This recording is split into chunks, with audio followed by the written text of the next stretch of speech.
gracias por este momento tan especial. Gracias por haber traído tantas personas hoy a este lugar. No es fácil un día de semana dejar las actividades, hacer un alto en la vida para poder reunirse en un lugar para poder escuchar tu palabra. Sabemos de que si estamos aquí no es simplemente por una invitación que alguien nos hizo, sino que tu Santo Espíritu planificó, nos llamó y nos trajo a este lugar para un encuentro que cambie la vida. Así como Jesús divide nuestra historia en un antes de Cristo y un después de Cristo, que este día pueda marcar la historia de nuestra vida, en un antes y un después de este encuentro. Señor, hoy colocamos, como cada día, nuestra vida en tus manos. Y hoy queremos someternos a tu voluntad, a lo que no nos gusta como seres humanos. Nos gusta siempre tener el control de todo, mas dejar nuestra vida bajo tu control es un desafío.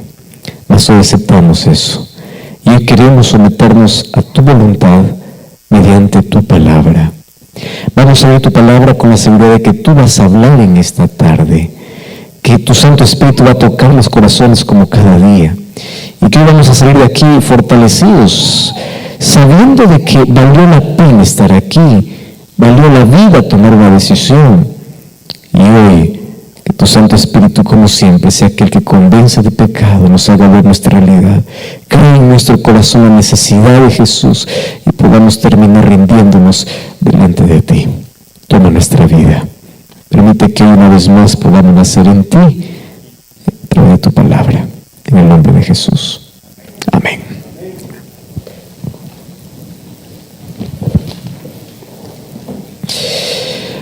Muchas gracias por estar aquí noche a noche y durante toda esta semana, que si bien es cierto ya está casi, ¿verdad?, finalizando. Sin embargo, cuánto bien nos ha hecho a mí y también a ustedes participar de una serie que tiene que hablar con una entrevista que cambió la historia de un hombre hace más de 2000 años atrás, mas hoy cambia también nuestra vida. Y es la entrevista que hizo un religioso llamado Nicodemo para Jesús.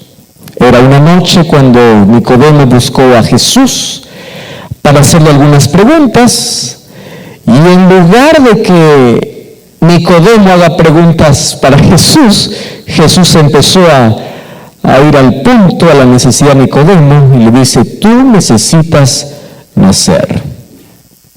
Si quieres ver el reino de los cielos, necesitas volver a nacer. Nicodemo nunca lo entendió en su momento. ¿Cómo yo puedo nacer si yo ya nací? Entonces le dice: no, tú necesitas un nacimiento espiritual. Y ya vimos que el nacimiento espiritual es algo ocasionado por el Espíritu Santo. Así como la gracia de Dios, que es la salvación, es un regalo para el ser humano, el cambio de vida, la transformación, la obediencia, el dejar aquellas cosas que no nos gusta dejar, el abandonar aquellos hábitos que nos destruyen, no es algo que se genere en nosotros. Es algo que el Espíritu Santo hace en nuestra vida. Entonces ayer llegamos a una conclusión: somos salvos por la gracia, y soy salvo cuando acepto a Cristo, solo que después de aceptar a Cristo tengo que seguir permitiendo que Dios pueda actuar en mi vida, y Él va a colocar mi vida de acuerdo a su voluntad. Si es que yo dependo de Cristo todos los días, y no solamente me contento con ser un religioso ocasional, ¿verdad? Porque el mundo está lleno de religiosos, personas que dicen creer en Dios, pero que no tienen una relación con Dios. Es muy diferente creer y relacionarse con Dios. Ahora, aquellos que se relacionan día a día con Dios empiezan a cambiar sus sentimientos, sus gustos, sus hábitos, su vida. Finalmente, ser cristiano se convierte en placer. Y a pesar del sufrimiento y la lucha que tiene que pasar en esta vida, porque los cristianos no estamos con excepción del sufrimiento, los cristianos pasamos por el sufrimiento. Yo ya le decía a alguien, mira, en este mundo tenemos dos maneras de encarar la vida, sin Cristo y con Cristo. ¿Cuál es la semejanza? Es que el que está con Cristo sufre, y el que está sin Cristo también sufre. Es la semejanza. ¿Cuál es la diferencia? El final. El que está con Cristo sufrió, pero tiene un final glorioso. El que está sin Cristo sufrió y acabó perdido. La diferencia no se distingue hoy en nuestro día a día. Tú puedes ver cómo cristianos sufren, cristianos mueren, cristianos tienen accidentes, cristianos se enfrentan tragedias, cristianos se enfrentan la muerte, cristianos están en problemas, por supuesto. Lo que diferencia es el final. Y ahora, la ventaja del presente es que el cristiano encara la vida de manera diferente, sabiendo que tiene a un lugar donde correr. Queridos, y hoy entramos a uno de los textos que es tan conocido por todo el mundo cristiano. Mundo cristiano. Yo creo que es uno de los textos más conocidos. Y alguien mencionó de que si nosotros perdiésemos toda la Biblia y nos quedásemos con Juan capítulo 3, versículo 16 o 15 y 16, tendríamos luz suficiente como para entender la salvación. Porque ahí está la base de nuestra salvación. Y hoy vamos a leer Juan capítulo 3. Continúa la entrevista o continúa el diálogo entre Jesús y Nicodemo. Juan capítulo 3, versículo 15, 16, 17, 18, 19. Vamos a leer algunos textos de eso. Solo que el versículo 16, yo lo voy a tocar hoy solo porque está en el centro. ¿Está bien? Mañana vamos a hablar exclusivamente de Juan 3:16. Hoy yo lo voy a tocar porque está en el centro de los textos que voy a mencionar hoy. Vamos a leer el versículo 15. Dice así: para que todo aquel que en él cree no se pierda, mas tenga vida eterna. ¿A quién dijo Jesús esto? A Nicodemo. Nicodemo, ¿cómo puedes nacer de nuevo? Recuerda el viento, el Espíritu Santo trabaja en silencio. ¿Cómo puedes nacer de nuevo? Recuerda la serpiente que Moisés levantó en el desierto. ¿Para qué? Versículo 15. Todo aquel que en él cree no se pierda, sino tenga vida eterna. Y ahí viene el versículo 16, que algunos ni siquiera necesitan leer, ¿verdad? Porque está en la mente. ¿Cuántos saben este versículo? ¿Cómo dice? Porque de tal manera amó Dios al mundo, que dio a su Hijo unigénito, para que todo aquel que en él cree. ¿Qué cosa dice el versículo 15? Todo aquel que en él cree. ¿Qué dice el versículo 16? Para que todo aquel que en él cree no se pierda, mas tenga vida eterna. Versículo 17. Dios no envió a su Hijo al mundo para condenar al mundo, sino para que el mundo sea salvo por él. Versículo 18. Una vez más, ¿qué dice? El que en él cree no es condenado, pero el que no cree ya ha sido condenado porque no ha creído en el unigénito Hijo de Dios. Versículo 18 o 19. Y esa es la condenación: la luz vino al mundo, pero los hombres amaron más las tinieblas que la luz, porque sus obras eran malas. Todo aquel que hace lo malo aborrece la luz y no viene a la luz, porque sus obras, o para que sus obras no sean reprendidas. El que practica la verdad viene a la luz, para que sea manifiesto que sus obras son hechas de Dios. En el versículo 21 terminó la conversación con Nicodemo. A partir del versículo 22, ahí está contando otra historia. En estos 21 versículos, Jesús es quien termina explicando a Nicodemo. Ustedes saben que en la Biblia no hay muchos detalles de todas las historias. Por ejemplo, aquí yo no encuentro la respuesta de Nicodemo. No la encuentro. No encuentro la despedida de Nicodemo. Solamente encuentro el saludo, ¿verdad? Vino y le dice: Rabí, sabemos que has venido de Dios. Jesús le dice: mira, tú tienes que nacer. Y la conversación de todo ese diálogo es nacer, nacer, nacer y nacer. Le explica cómo nacer, le explica la obra del Espíritu. Pero ¿qué me impresiona?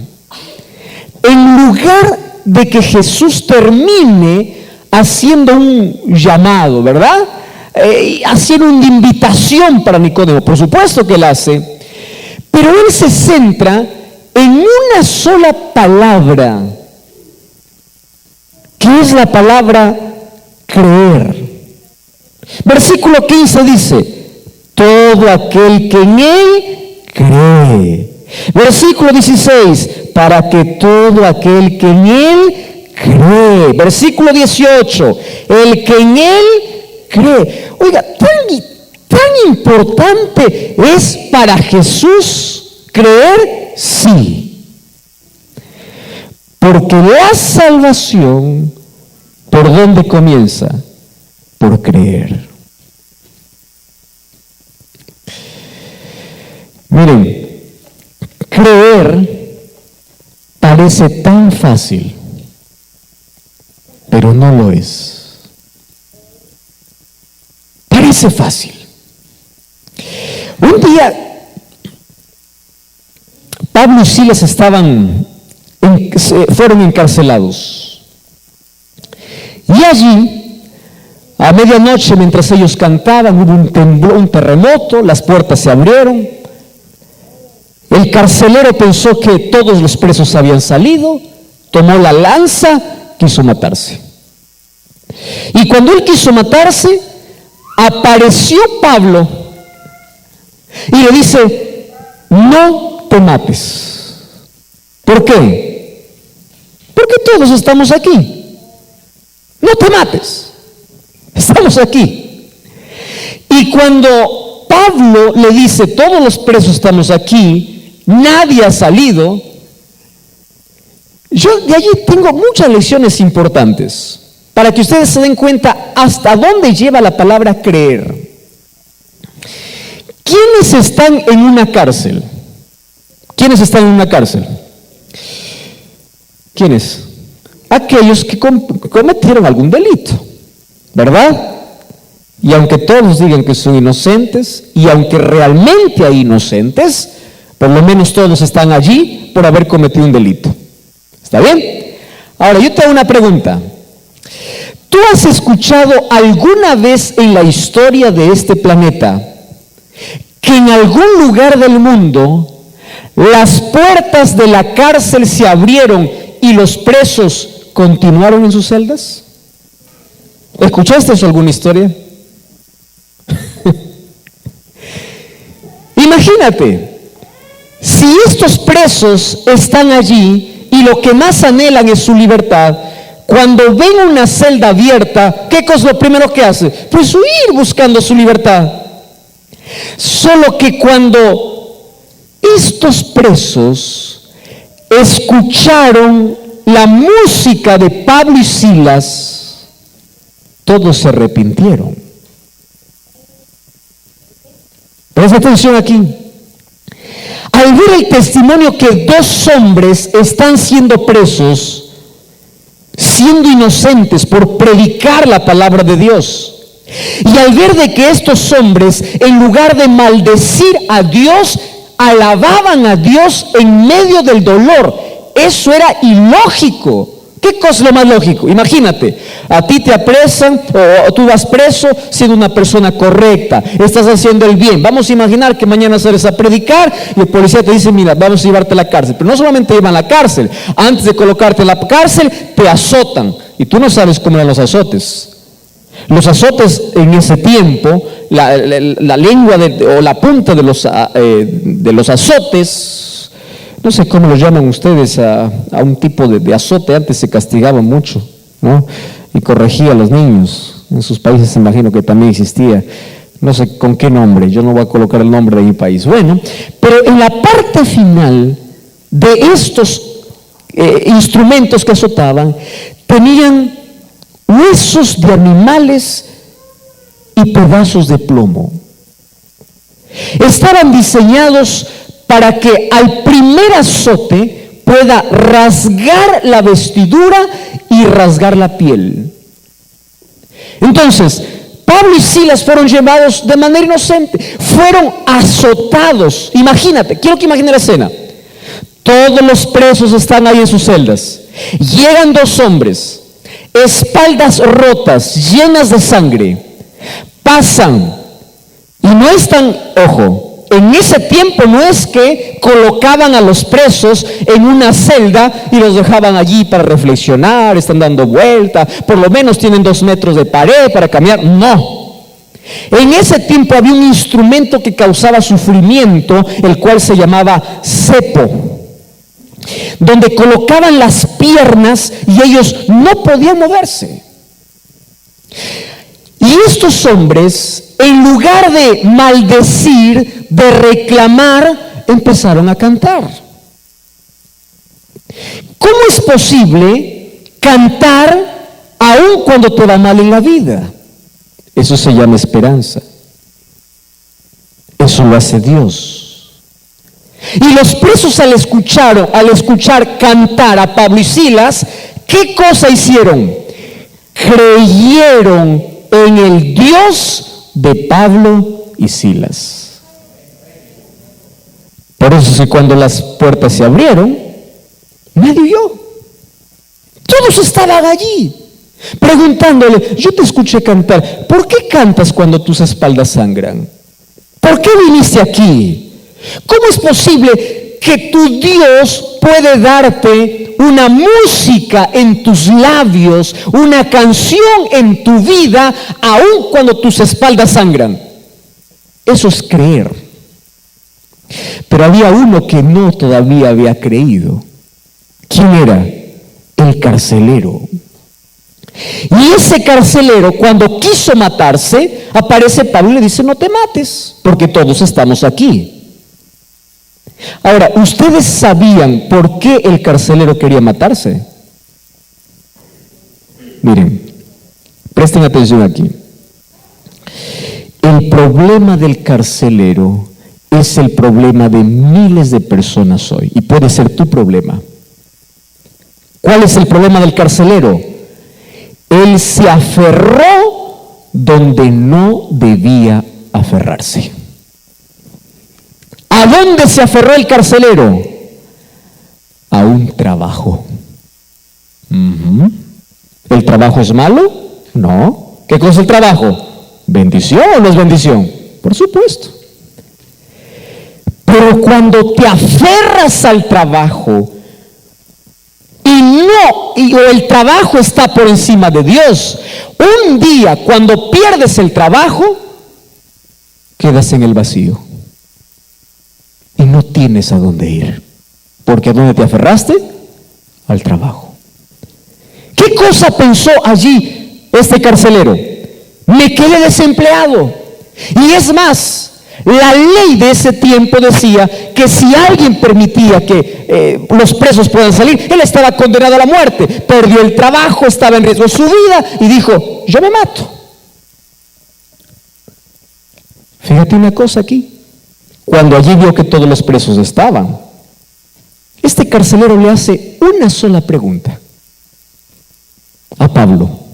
Y le dice así: señores, a Pablo y Silas, ¿qué debo hacer para ser salvo? Interesante. ¿Qué debo hacer? Y Pablo no le dice: mira, para ser salvo tienes que cumplir 600 leyes. No. No le dice: para ser salvo tienes que hacer penitencia. No. No le dice, mira, para ser salvo tienes que mirar por donde caminas. Esto es pecado, esto no es pecado. Deja esto, no deja lo otro. No. Le dice, ¿quieres ser salvo? ¿Cuál fue la respuesta de Pablo? Cree. Cree. ¿De dónde sacó Pablo aquí su teología de salvación? De Juan capítulo 3, versículo 16. ¿Qué cosa dijo Jesús? El que cree. Y Pablo le dice, cree. ¿Y sabes qué cosa me encanta de esta historia? Que el carcelero dice, creo. Los llevó a su casa, lavó sus heridas y en esa misma noche se bautizó. Oiga, qué impresionante. No me digas que el carcelero no creía en Dios antes de que ocurriera eso. Él creía en Dios, por supuesto que sí. Estoy redundando, ¿verdad? Por supuesto. Él creía. Solo que cuando Pablo le dice, tienes que creer, no le está hablando, tienes que saber que Dios existe. Porque eso no es creer. Creer, ¿a qué me lleva? A rendirme delante de Dios. Por eso es que el carcelero dice, creo, y aquella misma noche se bautizó. Cree. Ah, no, pastor, yo creo que Dios existe. ¿Por qué crees? Porque sé que Dios está arriba, Dios está en el cielo. No. El diablo también cree. Yo le dije una de estas noches, el ateísmo es tan extraño que ni siquiera el diablo es ateo. El diablo cree. Los demonios creen. Santiago capítulo 2 versículo 19 dice, los demonios creen. ¿Quiere decir que ellos son salvos? No. Ojo aquí. ¿Qué significa entonces creer? Creer tiene que ver con involucrar todo el ser humano en una entrega completa hacia Dios. Creer es someterse a la voluntad de Dios. Creer es rendirse por completo a Dios. Creer no es pensar o saber que Dios existe. Simplemente, creer demanda más que eso. Y esta noche yo te voy a explicar 3 asuntos importantes. Número 1. En este mundo existen 3 tipos de personas. 3. Número 1, el que cree. Número 2, el que no cree. Y número 3, el que casi cree. ¿Correcto? Podemos dividir eso de manera didáctica para poder explicar esto. ¿Y Jesús qué cosa dice? Que la salvación es dada ¿para quién? Para todo aquel que cree. Si queremos dividir, entonces podríamos dividir en 2 grupos, en 3 grupos. ¿Quiénes son? Los que creen, los que no creen y los que casi creen. Vamos a explicar y allí tú vas a decir en cuál de los 3 estás, ¿correcto? Tú mismo vas a decir, yo estoy en el, pero ahí tú puedes cambiar, yo estoy en el 1, en el 2, en el 3, yo puedo cambiar del 3 al 2, del 3 al 1, etc. Voy a comenzar por lo más simple, por aquello que no necesita explicación, y es aquel que cree. ¿Quién es aquel que cree? Aquel que cree es alguien que se va al aeropuerto, sube a un avión, sin conocer al piloto, se sienta sabiendo de que ese avión va a volar y a él no le importa ni siquiera quién es el que conduce el piloto. Nunca lo ve su cara, apenas escucha su voz cuando el avión está despegando, pero él cree que hay un piloto, aunque nunca lo haya visto en su vida. ¿Qué cosa hace? Cree. Correcto. Nunca lo viste.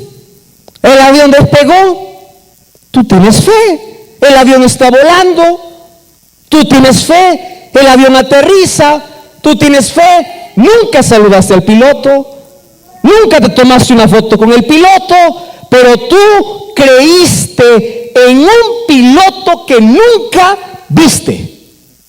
¿Qué cosa es eso? Creer. Correcto. ¿Qué cosa es creer? Es ir a una farmacia y allí o ir al médico que probablemente por primera vez lo conoces en tu vida. Tú no sabes si es médico, ¿por qué no o si es alguien profesional o alguien que se disfraza? Tú no le estás pidiendo todos sus títulos, todos sus honores. Sabes que es médico porque colocó un consultor y tiene alguna recomendación. Creer es ir a la oficina del médico, decir, este es mi problema, y el médico me da una medicina, y yo no discuto al médico. Yo no le digo, oh médico, a mí me parece que la otra medicina está mejor. No, el médico me dijo esta. Creer es ir a la farmacia y decir, deme esta medicina. ¿Por qué? Porque yo creo ¿en quién? En el médico. ¿Eso qué cosa es? Creer. ¿Podemos trasladar esos dos ejemplos al lado espiritual? ¿Me acompañan? ¿Sí? Miren. Ahora aparece Dios. Vamos a tomar el ejemplo del piloto. ¿Está bien? Dios te dice, sube al avión.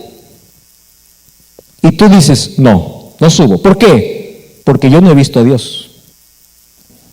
Yo quiero verlo. Tengo que conocerlo. Yo tengo que verlo. Tengo que experimentarlo. Si no, no me subo. Entonces sube. Yo voy a conducir. No.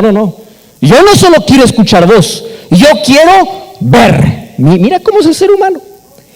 Cree en un piloto que jamás ve, pero no quiere creer en un Dios cuando le llama.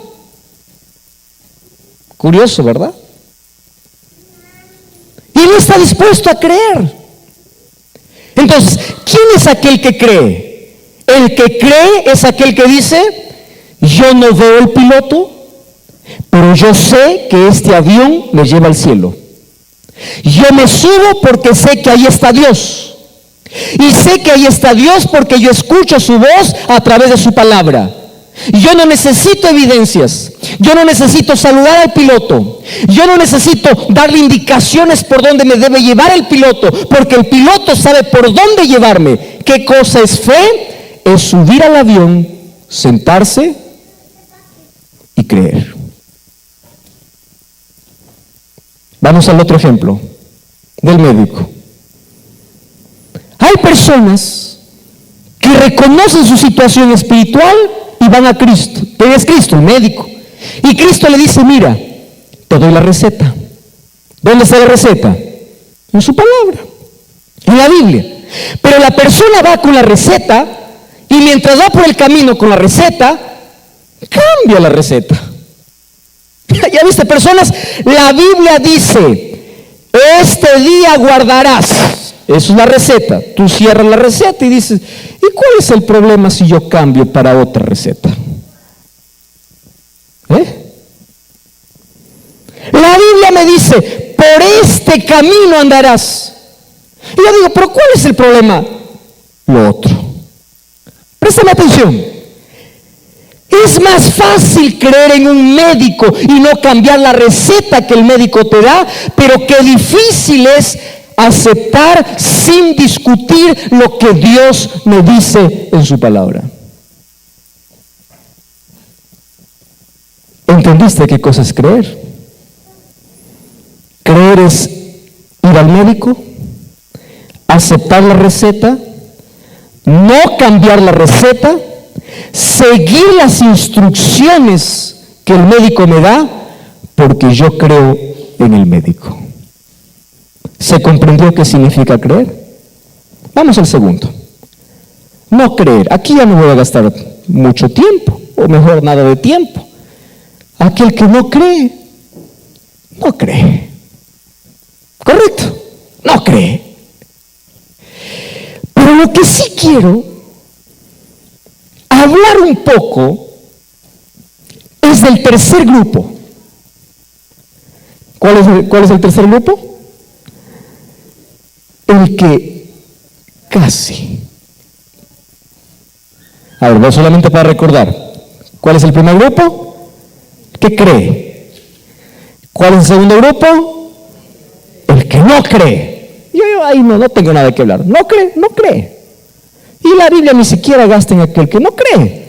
¿Qué cosa dice? El que no cree ya ha sido condenado. Punto final. Pasemos mejor al otro grupo. Ya ha sido condenado. Ahora, ¿dónde gasta más tiempo la palabra de Dios? En aquel que cree y en el tercer grupo. Porque presten atención aquí. Los que creen son un grupo pequeño. ¿Correcto? No todo el mundo cree. No todo el mundo coloca su vida bajo el control de Dios. No todo el mundo se deja guiar por Dios. No todo el mundo. Pero existe el otro grupo, aquel que no cree. No es un grupo mayoritario. No. Aquellos que dicen no creer son aquellos en su mayoría porque han tenido alguna experiencia desagradable en la vida y dicen, yo no creo en Dios. ¿Saben que yo he conversado con varias personas que dicen, mire pastor, yo soy ateo? A mí no me venga con Dios, no me diga de Dios, pero no es un ateo científico, no es un ateo que se fue a un laboratorio por querer comprobar la existencia de Dios. Cuando tú conversas con alguien que dice que es ateo, en su mayoría es alguien que ni siquiera conoce que es un ateo o quién es un ateo. Porque algunos se dicen yo soy ateo solamente porque dicen yo no creo en Dios. Y si tú le dices explícame por qué no crees, él no te va a dar razones. Pero la mayoría dice ser ateo por una razón. ¿Sabes por qué razón? Porque hay tantas preguntas sin respuestas en su vida. Tantas veces que enfrentó el sufrimiento, él no tuvo cómo explicar ese sufrimiento. Y es por eso que dice, si existe todo eso, yo no creo. Punto final. Se cierra. ¿Es un grupo grande? No. Es un grupo también pequeño, un grupo de menor cantidad. Ustedes saben dónde está el mayor grupo. En el tercero. En aquel que cree y no cree. Aquel que cree que Dios existe, pero no le entrega su vida. Aquel que sabe que Dios es real, pero no está dispuesto a tener una relación con Él. A ver, les explico mejor a través de una historia. A mí me encanta cuando me cuentan historias porque yo así aprendo mejor. Yo no sé si ustedes también. Es una historia muy conocida de un malabarista que estaba cruzando allí un inmenso abismo. Entre un lado y el otro colocó allí dos estacas, ¿verdad? Y ahí colocó una cuerda en el centro y la gente estaba allí para ver este equilibrista, malabarista, diciendo, wow, impresionante. Y él desafió a todos y dijo, miren, yo voy a cruzar de este lado hacia el otro lado caminando, en una sola cuerda. Y toda la gente estaba ahí a la expectativa, todos los medios de comunicación, todos con sus cámaras, todos grabando, porque toda la expectativa, imagínate cuánta altura él podría caerse. Y bueno, ante el aplauso de toda la gente, él empezó a caminar de un paso, dio 2, 3, 4, 5, llegó a la mitad, la gente empezó a aplaudir, fue para el otro lado, y ahí estaba otro grupo esperándolo. Correcto. Cuando llegó al otro lado, la gente estaba boquiabierta. Entonces, aquel malabarista o equilibrista se acerca a uno de aquellos que estaba aplaudiendo y diciendo: bravo, wow, extraordinario. Ojo, le estaba viendo cómo ella cruzó y le dice: ¿tú crees que yo puedo volver al otro lado caminando? ¿Y qué cosa le dice ese? Sí, por supuesto. Si ya te vi venir, ya tienes más experiencia. Yo te he visto con mis ojos, ¿verdad? Allí caminar del otro lado, llegar sano acá. Entonces, que tú me preguntas si puedes volver, por supuesto que creo, porque yo ya te vi. Y él le dice: ¿tú realmente crees que puedo volver? Sí, creo. Muy bien, le dice: si tú crees que yo puedo volver, súbete a mi hombro y vamos los dos. Y el otro le dice: no, yo creo que tú puedes, pero subirme en tu hombro, no. Escúchame, ese es de aquel que casi cree. Si yo pregunto aquí, ¿cuántos creen en Dios? Levanta su mano. Levante su mano. Ahora te pregunto, ¿ya te subiste en su hombro? No, eso no. Yo creo que Dios existe, ¿correcto? Yo sé que Dios existe, eso está bien. Pero que yo tome una decisión, que yo me bautice, que yo nazca de nuevo, que yo sea cristiano, eso no. ¿Qué tipo de creer es eso? Eso no es creer. Ese es estar en la misma condición de aquel que no cree. Préstame atención aquí. Si tú dices creer en Dios, pero aún no tienes una relación con ese Dios, tú estás en la misma situación que aquel que no cree. ¿Y la salvación para quién es? Para aquel que cree. ¿Te diste cuenta que creer no solamente es decir: bueno, Dios existe, Dios es maravilloso, Diosito lindo, Dios? No. Creer demanda compromiso, demanda entrega. Muy bien. Entonces, si existen estos tres grupos, yo te voy a hablar en este momento de tres personajes bíblicos que van a representar a este grupo. ¿Está bien? ¿A qué grupo? ¿De qué grupo estamos hablando? De aquel que casi cree. Casi. Tú sabes que el mundo o las personas que se quedan, que se pierden en este mundo, no estará lleno de personas incrédulas, de personas que no tienen conocimiento de Dios, de personas que toda la vida vivieron una vida desordenada. No.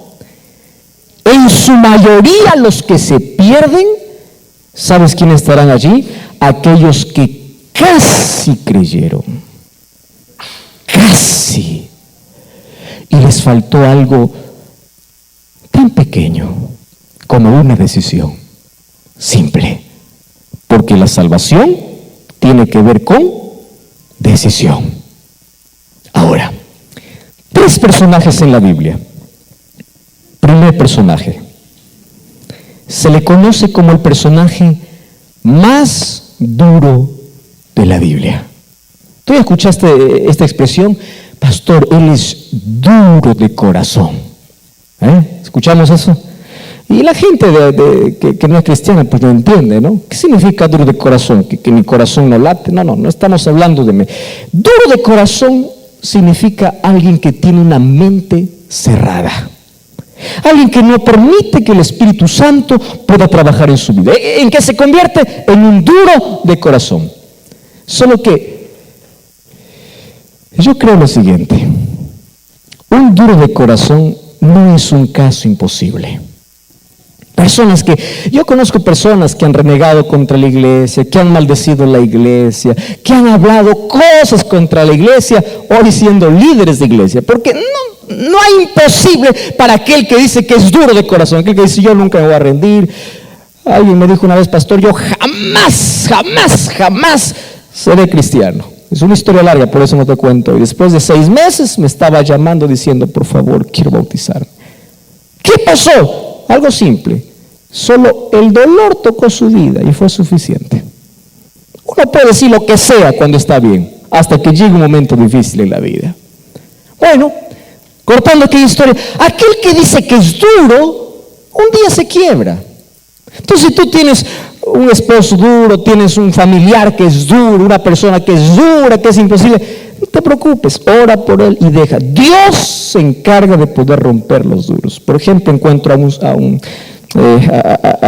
Saulo, un día era un perseguidor de cristianos, odiaba a cristianos, hasta que se encontró con Jesús, se quedó ciego. Cambió su historia, de perseguidor pasó a pacificador, de perseguidor pasó a predicador, de la iglesia que antes él mataba, ahora él estaba dispuesto a dar su vida por aquella iglesia, o por aquel Cristo. Por supuesto, porque el duro se puede romper.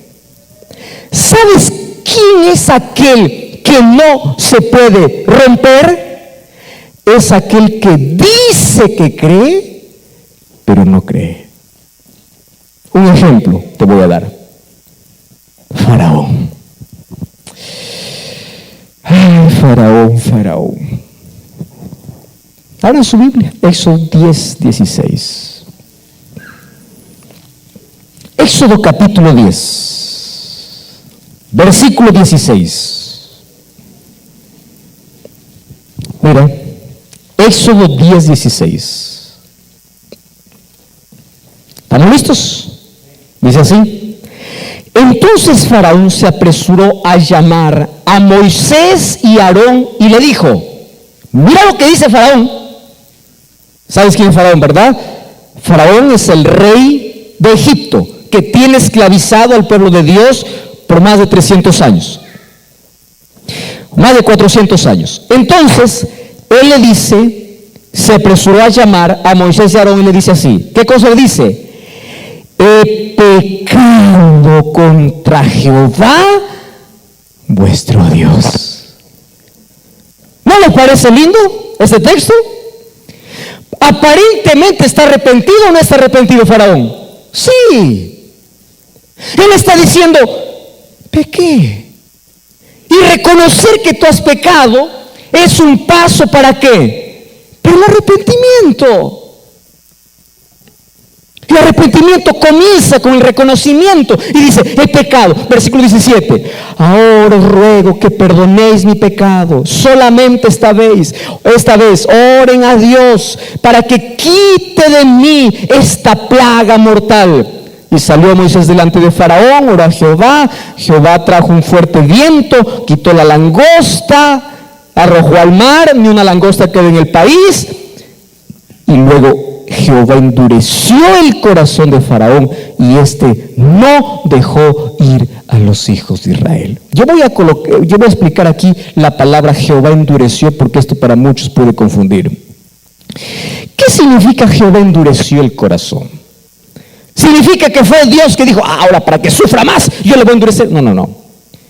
Dios nunca interviene en la libertad del ser humano. Tú y yo fuimos creados libres. ¿Correcto? Libres para servir a Dios o para, si quieres, maldecir a Dios. Libre para amar a Dios, o si quieres vivir en rebeldía con Dios, eres libre. ¿Ves qué significa Jehová endureció el corazón? ¿Sabes cuál es un ejemplo práctico? Un ejemplo práctico es cocinar, por ejemplo, una olla con diferentes productos. Presta atención acá. Tú colocas fuego en una olla y colocas huevos en la olla. El agua hierve con el fuego y esos huevos antes de entrar a la olla, ¿cómo eran? Frágiles, ¿verdad? se quebraban, ¿verdad? Muy bien. Después que pasa por el fuego, ¿cómo salen? Duros. Ahora te pregunto, ¿quién los endureció? El fuego. ¿Están de acuerdo o no? El fuego. Ahora, tú colocas en la misma olla donde los huevos se hicieron duros, colocas papas. ¿Está bien? Colocas papas. Y esas papas con el agua, nuevamente el fuego lo hace hervir y luego sacas las papas. Ahora te pregunto, antes de que las papas entraran a la olla, ¿cómo eran? Duras. ¿Cómo salieron? ¿Quién los ensuaveció? El fuego. Ahora préstame atención aquí. El amor de Dios y la oportunidad que Dios da a todos los seres humanos, a algunos los endurece y a otros les hace sensibles. ¿De quién depende? ¿Del fuego? No. ¿De quién depende en el caso de la ilustración? De los materiales o de los productos. ¿De quién depende de que el amor de Dios me endurezca o me sensibilice? ¿De quién depende? De mí. Ahora fíjate, Faraón dice, he pecado, ahora sí estoy arrepentido. Pasa la dificultad y nuevamente, ¿en qué se mete Faraón?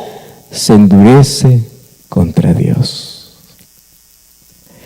Queridos, yo no llamo las 10 plagas de Egipto.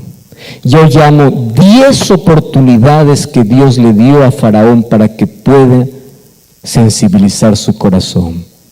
Pero él no escuchó la voz de Dios. Yo conozco personas que dicen, pastor, si yo me sano de esta enfermedad, yo soy cristiano. Se sanan, pasa la enfermedad, pasó. ¿Tú ya te diste cuenta dónde corre la gente cuando hay un terremoto? ¿Tú ya te diste cuenta que aquellos que juraron jamás entrar a una iglesia, cuando se quedaron sin casa, cuando se los llevó todo el huracán, cuando el terremoto cayó todo, ¿dónde está esa gente? En la iglesia. Muy bien. Pasa el terremoto, ¿a dónde vuelven? A su vida. ¿Conoces gente que cuando está en crisis viene a la iglesia?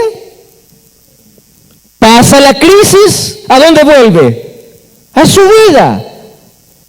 Y así se acostumbra aquel que escucha la voz de Dios y empieza a jugar con la voz de Dios. Faraones.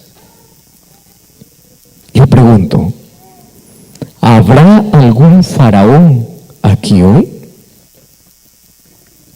No lo sé. Es posible. Solo te voy a decir algo. Qué peligroso es escuchar la voz de Dios y jugar con la voz de Dios. Qué peligroso. Primera historia. ¿Cuántas historias te dije? 3. Voy a la segunda. ¿Te acuerdas de Judas? Yo creo que todo el mundo conoce a Judas, no porque lo ha visto, sino porque conoce la historia de Judas. Hasta hoy, a ningún padre he visto que ha colocado a su hijo Judas. No sé si ustedes conocen a alguien.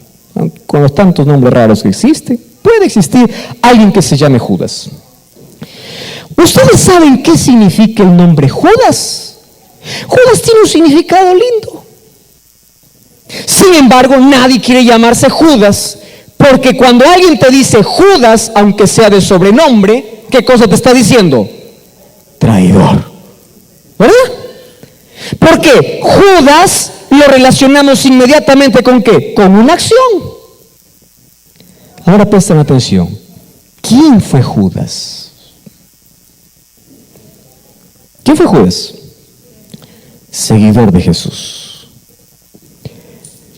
durmió con Jesús, caminó con Jesús, vio los milagros de Jesús, escuchó los sermones más poderosos que un hombre en la historia pudo haber escuchado de los propios labios de Jesús. Vio resucitar muertos, vio leprosos ser sanados, vio ciegos ver, cojos andar. Él vio. Judas, el más capaz, el más inteligente. ¿Tú sabías que cuando alguien decía a los discípulos, esos discípulos, todos son unos ignorantes? Ahí salió un discípulo y decía, shh, ¿tú sabes quién está en el grupo? Judas. Judas, respetado. Judas, educado.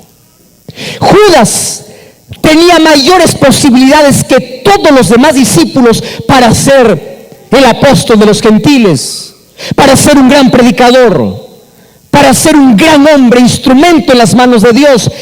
¿Qué le sucedió a Judas? ¿Cuál fue su problema? Casi creyó.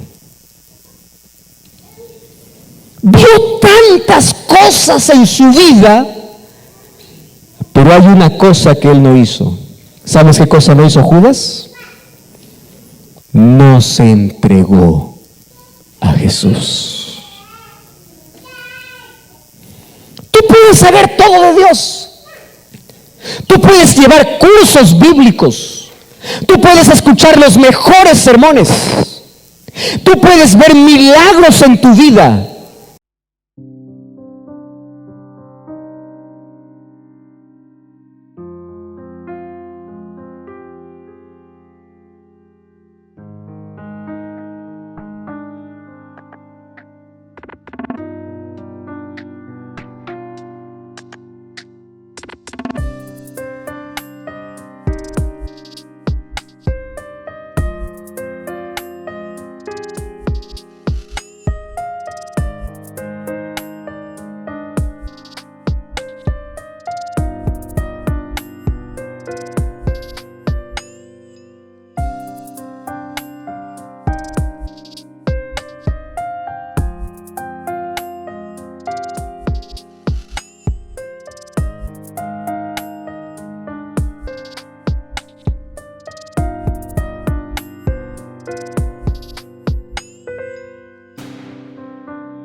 Pero aún así, todavía no te has entregado. ¿Quiénes son ellos? Judas. ¿Sabes cuál fue el problema de Judas? Dos problemas. Número uno, se aferró al pecado. ¿Cuál era su pecado? La ambición, poder, dinero. Queridos, ser pecador no es un problema, porque ser pecador, la medicina es Cristo. ¿Sabes qué cosa es un problema? Aferrarse al pecado y despreciar la medicina. Ese sí es un problema. En mi país existe una cinta color marrón que tiene un pegamento dulce que se llama matamoscas. ¿Ustedes lo conocen eso? ¿También existe aquí? Sí, también existe. Bueno, matamoscas fue creado para todo lo que una mosca desea. ¿Qué cosa desea una mosca? Dulce. Ustedes han visto cuando una mosca sienta, ¿verdad? Lava allí sus manos y yo no sé, empieza a chupar, empieza a descargar y todo.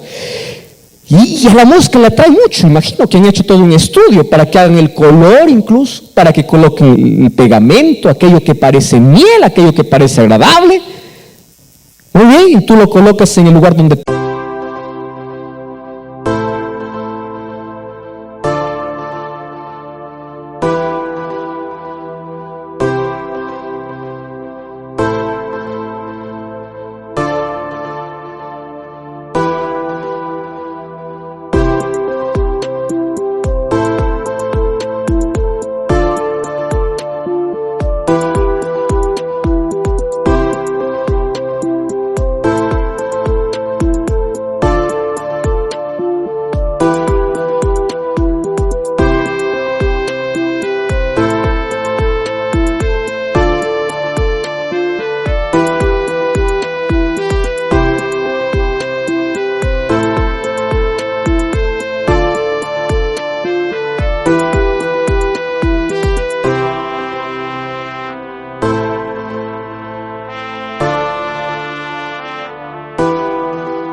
todas las moscas se reúnen y las moscas se plantan.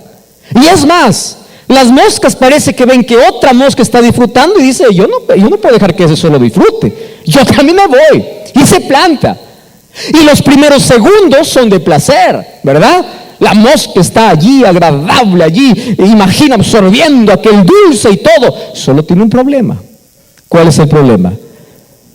Cuando quiere salir, ya no puede. El diablo hace lo mismo. Solo que el diablo no coloca matamoscas, ¿verdad? Coloca matahumanos. Se llama placer, se llama diversión, se llama todo lo que tú quieras. Y tú dices, todo el mundo está divirtiéndose, yo también me divierto. Y tú te vas y dices, sí, el placer es momentáneo, el placer es lindo, solo que hay un problema. Cuando quieres salir, no puedes. Solo que para el ser humano existe una salida. ¿Cuál es la salida? Cuando estás atrapado en el pecado, Jesús te puede libertar. ¿Sabes quiénes se perderán? Aquellos que a pesar de estar aferrados al pecado, nunca quisieron despegarse del pecado. Ellos se pierden. Nadie no va a ir al cielo por las cosas que hizo o no hizo. Vamos a llegar al cielo por cuánto nos rendimos delante de Dios. ¿Cuánto dependemos? ¿Cuál fue el problema de Judas? Se aferró donde no debería